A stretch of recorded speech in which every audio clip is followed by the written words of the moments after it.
So we'll kind of work through a case study. Diana is 35. She's a G5 P5, and she delivered an 8 pound 6 ounce baby girl.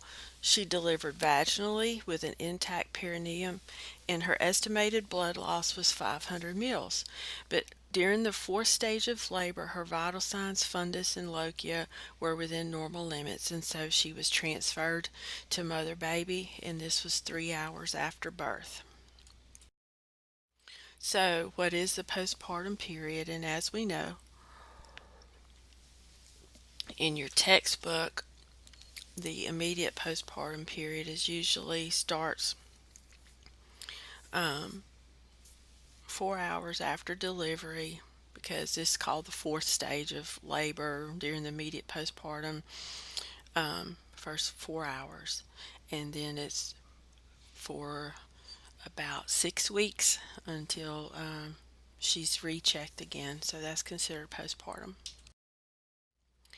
The interval between the birth of the infant and the return of the reproductive organs to their normal non pre-pregnant state. And these physiological changes, they start reversing rather quickly, but everything is not back to normal till after about 6 weeks. So, what is the process of uterine involution after childbirth? This is when we're measuring where the fundus is. Return the uterus to a non pregnant state after birth begins immediately after the expulsion of the placenta and the contractions of the uterine muscle. This is due to now estrogen and progesterone are now increasing that increased the growth of the uterus at first.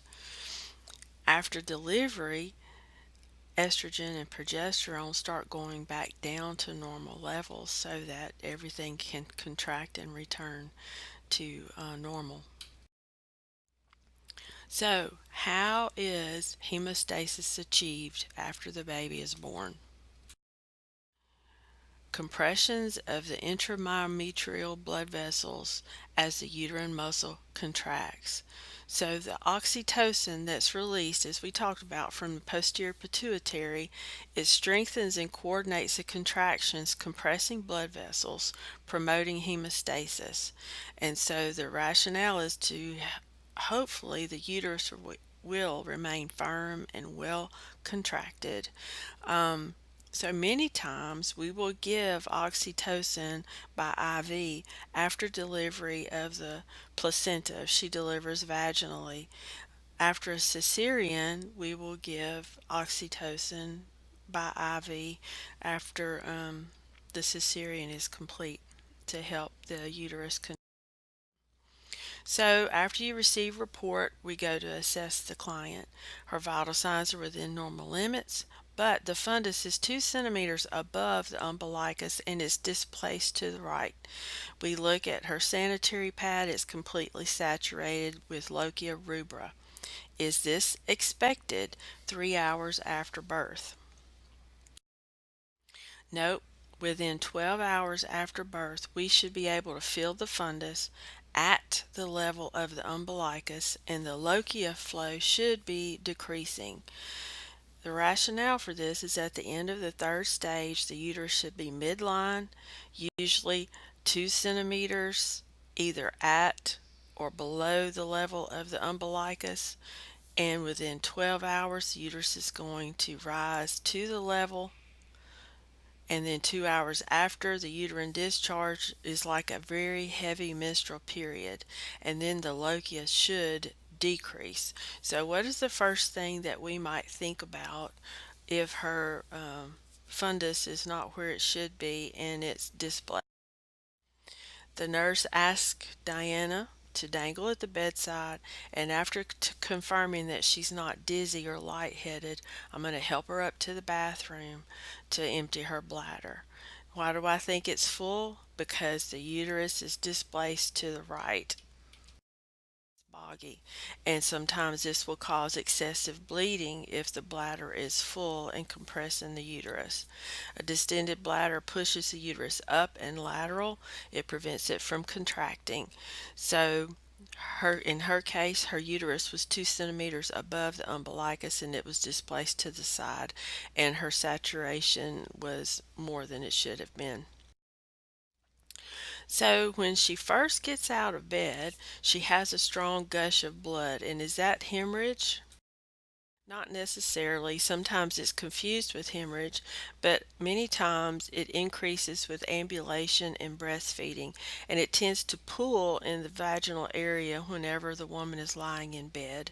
And so when she stands, sometimes she will experience a gush of blood, and it is frightening to them. So she voids 5,000 mils of urine. Her fundus was boggy, but it becomes firm with massage, and now it's at the level of the umbilicus. The lochia flow has slightly decreased, and she has an IV of lactated ringers with 20 units of oxytocin, and it's infusing at 125 mils an hour. What else can I do to help her uterus to contract? She plans to breastfeed, and the baby is in an alert state, so I can encourage her to go ahead and start breastfeeding her baby. The infant sucking stimulates oxytocin release from the posterior pituitary. So, one of the complications that we come across is sometimes bleeding in the postpartum period. Other impacts that affect a safe pregnancy are women who have been abusing substances.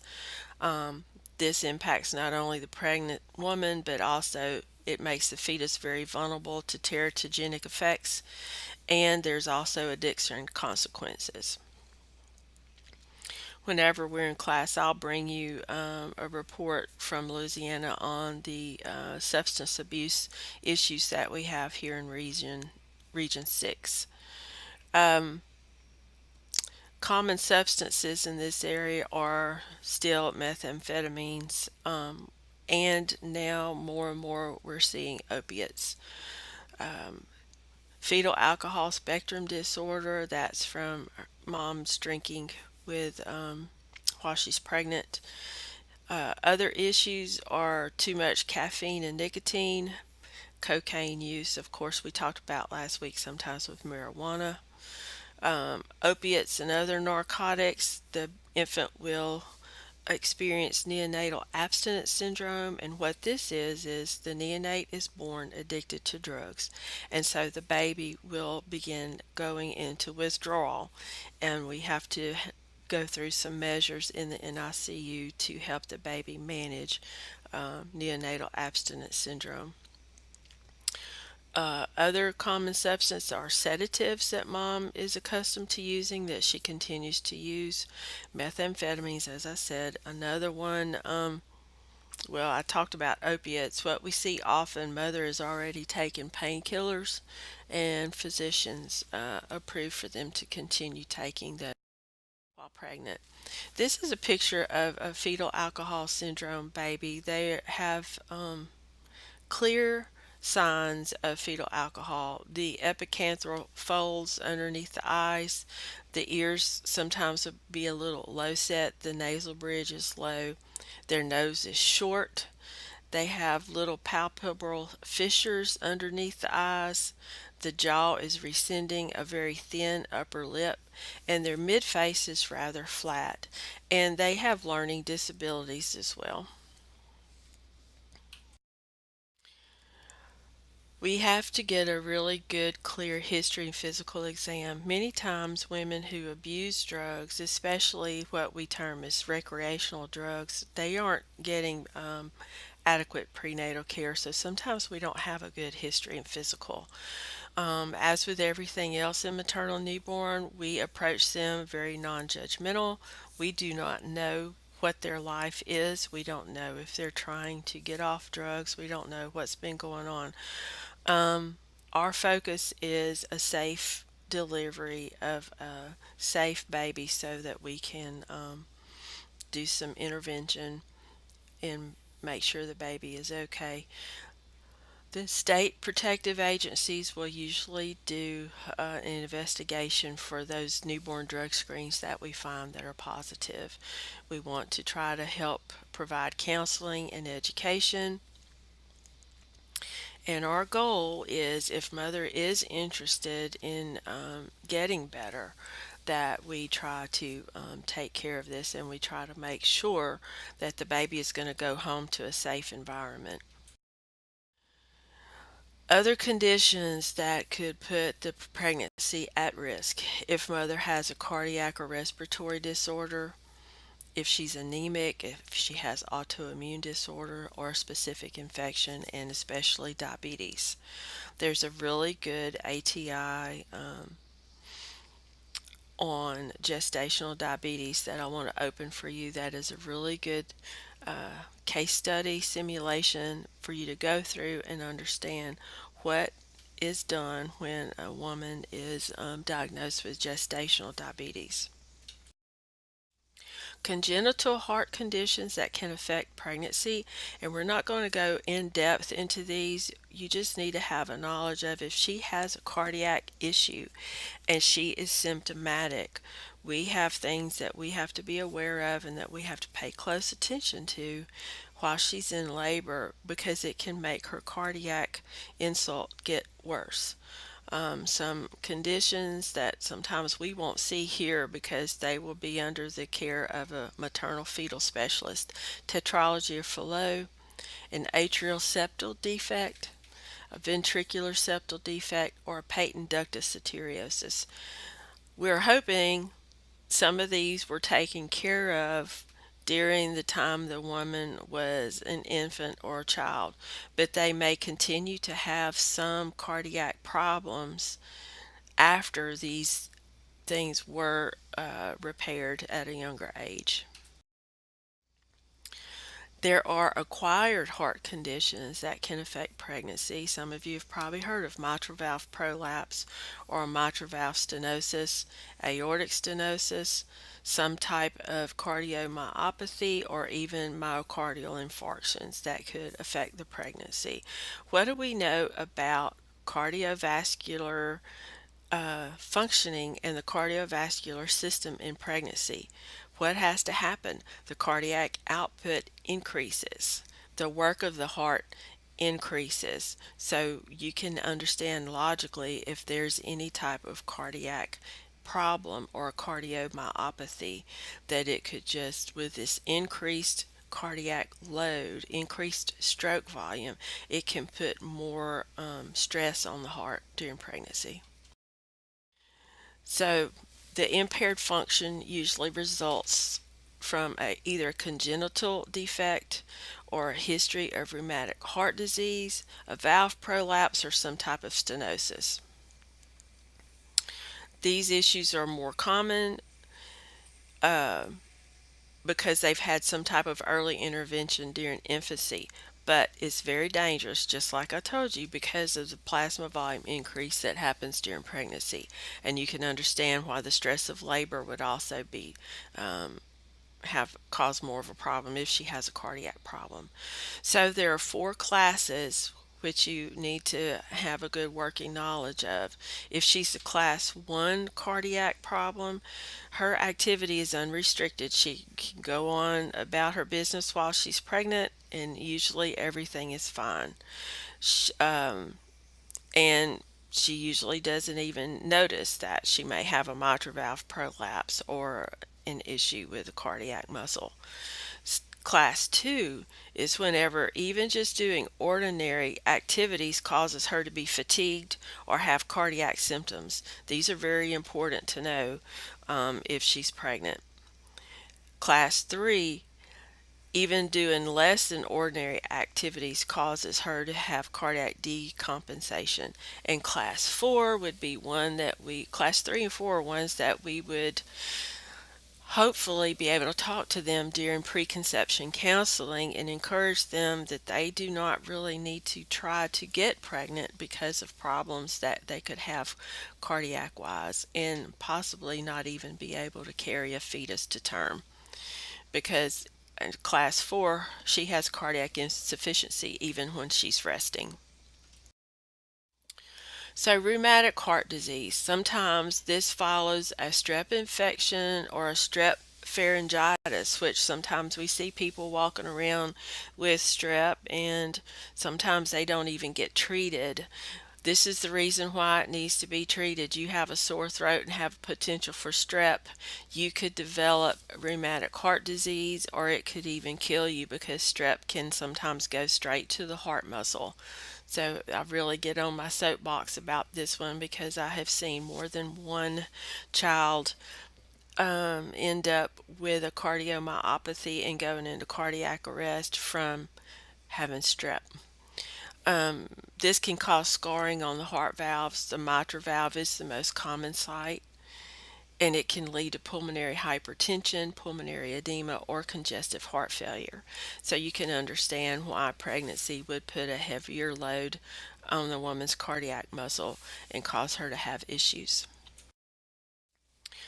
Acquired heart disease or congenital problems, there's hemodynamic changes that overstress her cardiovascular system.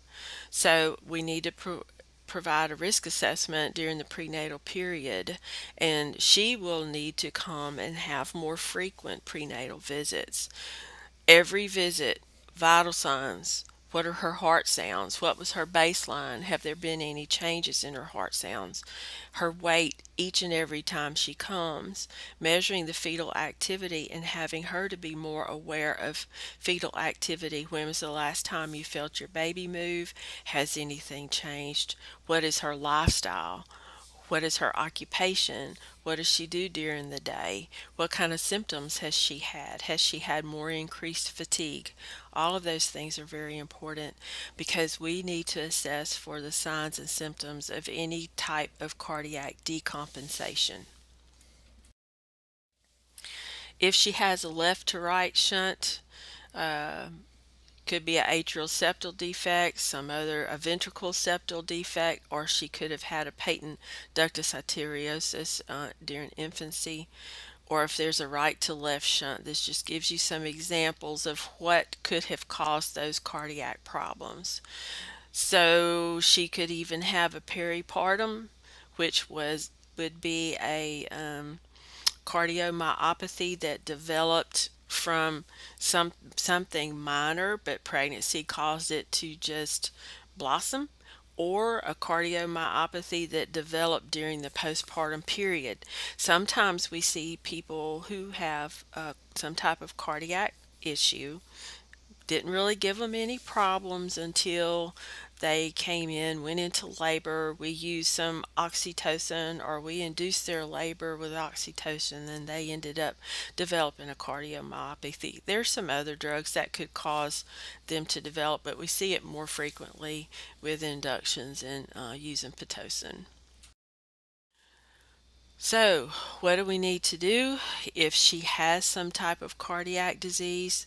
Her hemodynamic status needs to remain stable. We need to stabilize that. Help identify any type of risk reduction measure. Education, counseling, giving her support. Is pregnancy really the right thing for her? She's going to need to continue taking any type of cardiac medications that are prescribed. Help her learn energy conservation measures and practicing good nutrition. Fetal activity monitoring is of utmost importance and help her in the identification of signs and symptoms of cardiac decompensation. What about coughing? Has she all of a sudden developed a cough that's getting worse? Sometimes that's a sign of developing congestive heart failure. She's going to have very close monitoring during labor. And the severity of her cardiac decompensation is determined by her ability to endure physical activity. So, when you get up and walk to the bathroom, how is that? What about if you walk your normal amount and now all of a sudden she's finding that she's getting more shortness of breath? It's very important we know those things, not just for her benefit, but if she is decompensating and her hemodynamic status is being deteriorating, then we've got to worry about the fetus, right? Okay, signs and symptoms assessed each prenatal visit. We're looking for dyspnea, syncope when she's exerting herself. Is she experiencing hemoptysis? What about paroxysmal nocturnal dyspnea? Now, if you do not know these terms, you need to look them up. Is she experiencing chest pain on exertion? And any other signs, like I said, coughing, this cough that just won't go away and she hasn't had it before. Um, we need to watch for those and we need to make her aware of what to watch for. Possibly what we're going to place her on are anticoagulants. What's the reason for that? What is pregnancy anyway? Any type of antidysrhythmics, anti-infectives, and possibly drugs for heart failure. Intrapartum management after birth. She has at least 300 to 500 mils of blood volume that are going to immediately shift from the uterus and the placenta back into the central circulation. So if she has any cardiac issues, this is going to put some extra work on their cardiac system. This extra fluid is going to cause a sharp rise in the cardiac workload. So we need to be prepared. We may have to do, which is higher than what the level of this course is, so we're not going to go into great detail, but labor room may turn into a mini ICU for a little while, and she may need to have some invasive hemodynamic monitoring and might have to be transferred to ICU. We are not wanting her to work extremely hard during labor. So we're going to anticipate we're probably going to have to use some type of epidural or some type of block for her during vaginal birth because we want to minimize the maternal pushing and the use of the Valsalva maneuver during labor. We want to limit a prolonged labor, and she is going to have to be monitored very, very closely for at least 48 hours during the postpartum period. There may be no evidence of cardiac decompensation until she reaches the postpartum period. This is why it's so important that we closely monitor all of our mothers because the blood that is coming back into central circulation is going to increase the workload on the heart. And someone who may have seemed to be fine cardiac wise during pregnancy, during labor, during birth, may all of a sudden have some type of cardiac decompensation. We're looking closely for signs of infection, hemorrhage, and possibly thromboembolism. Sometimes these conditions will act together to precipitate postpartum heart failure because we know pregnancy is a hypercoagulable state. She's going to run the risk of throwing blood clots even after she goes home. This is why we have to be so careful and give her plenty of education, especially if she's predisposed to having clots. Signs and symptoms of CHF: a cough that's frequent, productive, or she's having hemoptysis, progressive dyspnea when she exerts herself, or orthopnea, pitting edema in her legs and feet, or generalized edema of her face, hands, or even the sacral area. She may experience heart palpitations. She may have progressive fatigue or syncope with exertion, or you may hear moist rales in the lower lobes that indicates pulmonary edema. So the pregnant woman with heart disease, of course, vital signs every time we see her. Fatigue, we're assessing for is she having signs of congestive heart failure? We want to know is she gaining weight? It is imperative that we get her weight and we measure it. We don't ask her, we measure it. And just an aside, insurance reimbursement will include us to have this weight measurement on the chart each time we see her. And we need to assess what her knowledge base is. Does she even know how to manage her heart disease? Teach about increased cardiac workload, excessive weight gain and edema, things to avoid, things to not eat or drink. Watch your sodium intake.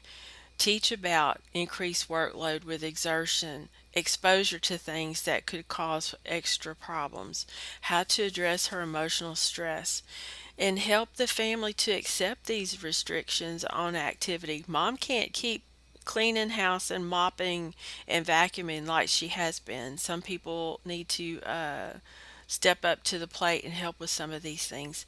And we need to provide good postpartum care and teach her what's important to do for the coming weeks postpartally. Hypertension is one of the big ones. Hypertension before pregnancy, which we call this chronic hypertension, before pregnancy or before the 20th week of gestation, or persistence of hypertension greater than 12 weeks postpartum. Therapeutic management is preconception counseling, lifestyle changes, antihypertensive agents, especially for severe hypertension. We need to teach her about fetal movement monitoring, and we're going to get ultrasounds very frequently to establish the well-being of the fetus. We're needing to talk to her about lifestyle changes, especially the DASH diet, because we want to help her with dietary approaches to help either control or stop the hypertension. Frequent antepartum visits, monitoring for placenta abruption, preeclampsia. We need to talk to her about daily rest periods to monitor her blood pressure at home, and she is going to be closely monitored during labor, birth, and the postpartum period. Asthma. Someone who has asthma and becomes pregnant, it can affect the normal physiological changes of pregnancy on the respiratory system. And what have we said happens to the respiratory system? Pregnancy, growing uterus, affects her breathing. So she is still going to have to stay on her drug therapy for asthma management, especially knowing what her triggers are for asthma. We're going to need to hear her lungs whenever she first starts coming in so we know if she's having any changes. Client education, what does she know about her asthma? How has she been managing it? What kind of symptoms does she have? And we're going to have to monitor her O2 saturation because we know the fetus is very dependent on adequate oxygenation. TB. Does she have TB when she comes in? Has she had TB? What types of medications would she have if she is on TB? What's important for us if we have a pregnant client that comes in and has TB? Um, we need to know what the risk factors are. We need to see if she's been compliant. We need to educate and we need to prevent transmission. It's highly dangerous. We do see this come in with some of our indigent population who have come in for work, um, and we've seen it on the increase. If some of you have worked on some of the floors in med-surg and you've seen an increase in tuberculosis in those areas. Iron deficiency anemia usually is caused because there has been an inadequate dietary intake. So our therapeutic management is to eliminate symptoms and correct the deficiency. So usually with pregnancy, she's going to be on an iron supplement.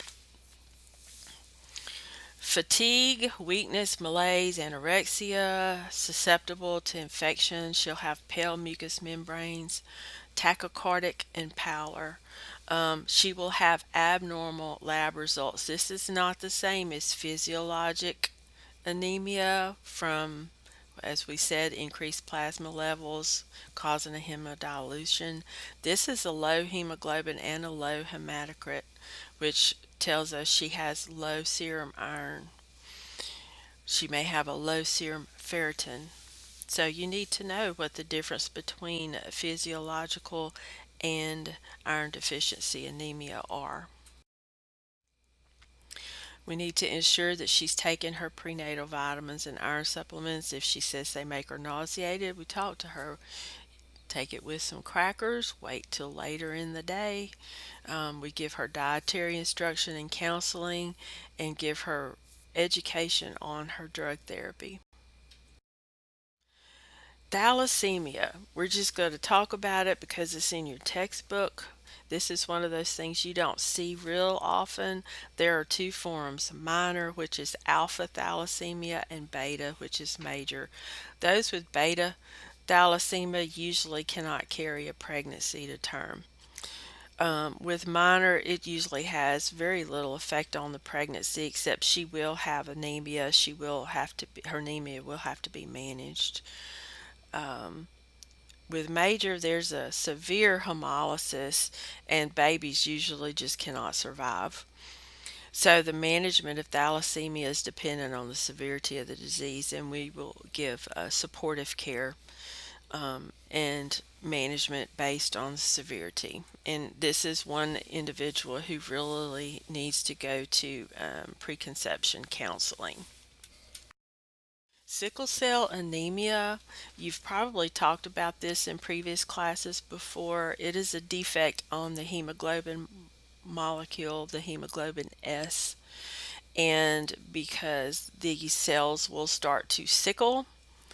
And so it depends on the status of the sickle cell, what our therapeutic management will be, and it will be supportive based on the symptoms. Sometimes we're given blood transfusions if her anemia is severe. She's going to get analgesics for pain if she's sickling and antibiotics to prevent infection. So, what are the signs and symptoms that are in evidence of a sickle cell crisis? Because the cells are sickling and it's causing her to deoxygenate. She may be anorexic, dyspneic, have malaise or pallor.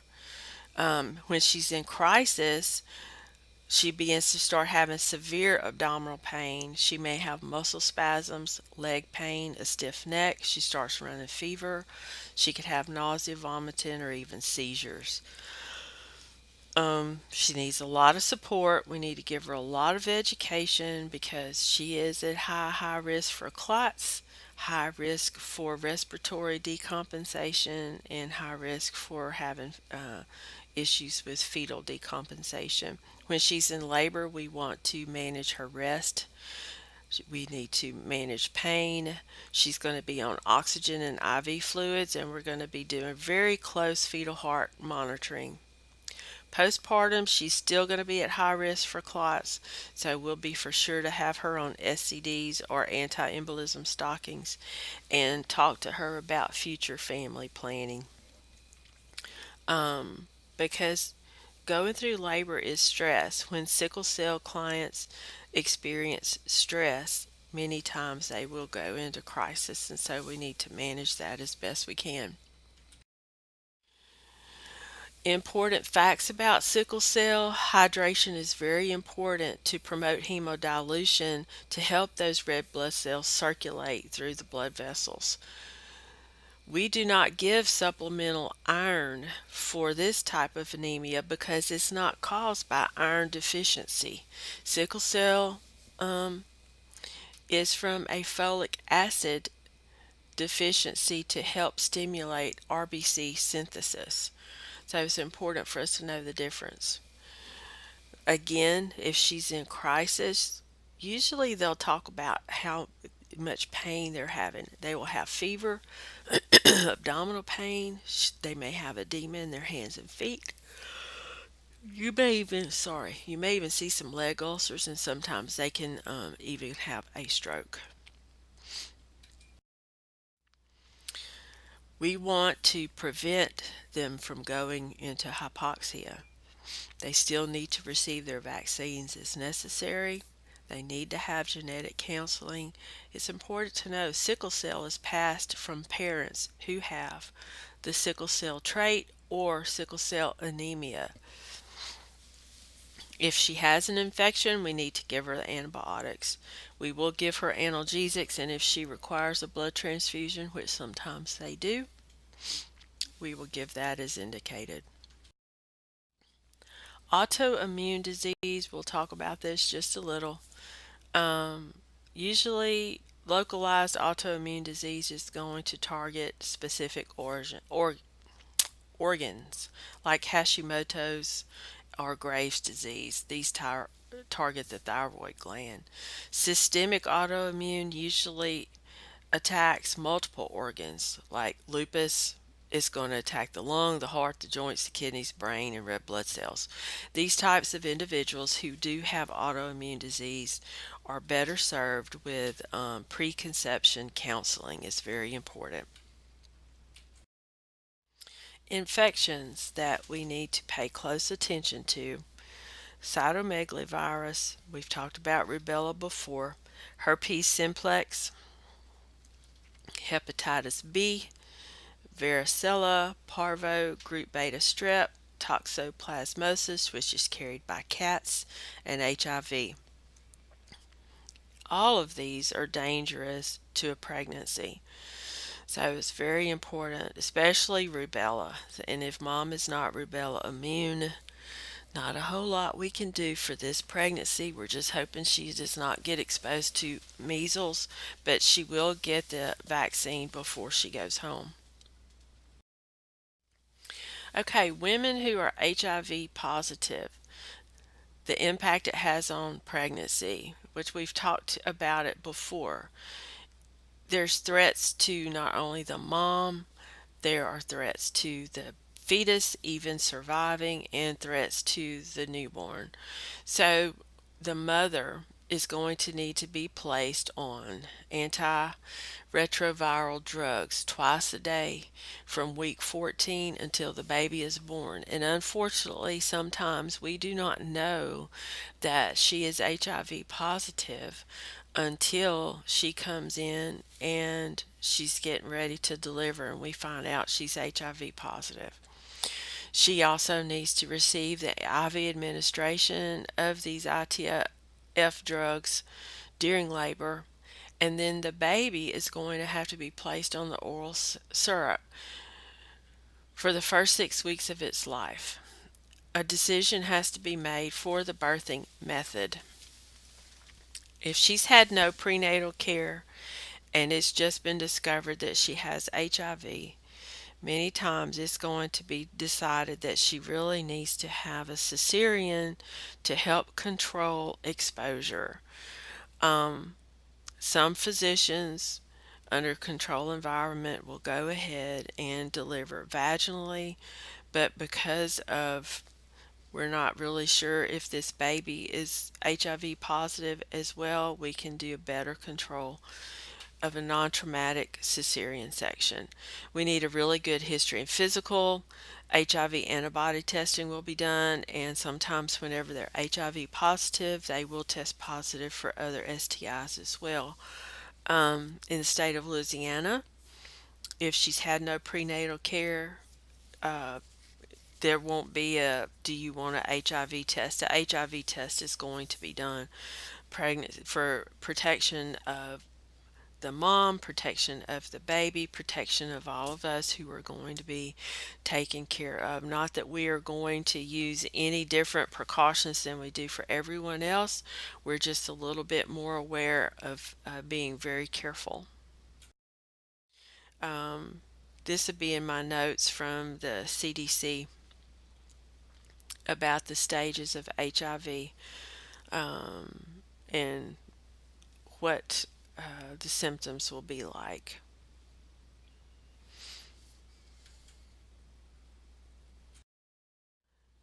Nursing management, pre-test and post-test counseling. Of course, we need to give a lot of education. Some of them just do not want it because they want to deny that they have it, but it's very important because now we have a baby that's involved. We really need to help support and prepare her for labor, birth, and care for afterward. Oftentimes, we will talk to them and they will decide to do an elective cesarean. We need to talk to them about how important it is to be in compliance with antiretroviral drugs and family planning methods, because she's HIV positive, it's really not wise to get pregnant again and bring another potentially HIV positive fetus into the world.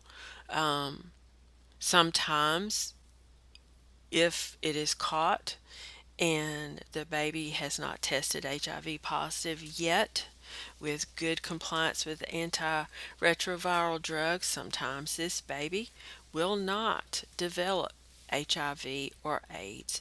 It's a very small percentage, but it can happen. This is going to be the last slide for this chapter. The transmission, perinatal transmission, between 30 to 50% of children born to HIV mothers will be infected unless the mom has been treated during her pregnancy and the neonate is treated after birth. The rate can decrease to 4 to 8%, which is still, I mean, it's pretty good considering how dangerous HIV is. We cannot allow mother to breastfeed because it is transmitted via breast milk, so there is no breastfeeding. And we do understand, here again, it's a very non judgmental approach. Sometimes, as a result of sexual abuse, mother has contracted HIV, but unfortunately, sometimes she has contracted it from sexual intercourse with multiple partners or from using dirty needles that have been infected with HIV. Pediatric HIV, just for your own information, is evidenced by lymphoid interstitial pneumonitis, pulmonary lymphoid hyperplasia, and opportunistic infections, which is this is the worst of the worst type of pneumonia that a child could develop, and it is from contracting HIV at birth. It's important, if mother has other children at home, that we also educate on how to prevent transmission, how to prevent contamination, how to wash her clothes. It is a total lifestyle change, and it is devastating for her to find all this out when she comes in to deliver a baby and has found out that she has HIV and now her baby does, and her partner has given it to her. That's probably one of the most devastating things to happen. This is why prenatal care also is so vital and so important. Um, we have a high rate of HIV in the state of Louisiana. Um, Many of the groups who have been very instrumental in helping take care of and offering support, like class in our area, are really advocating for uh, mandatory HIV screening, not so that we can um, address, say, oh, you've got HIV, but so that we can help them, so that we can counsel them, so that we can help them learn to live with this disease if they get pregnant, how they can manage this situation, and why they need to practice good contraceptive techniques to avoid getting pregnant, because it's not just about them, it's about these babies who can get very, very sick. So that ends chapter 20, and we will move on to chapter 21.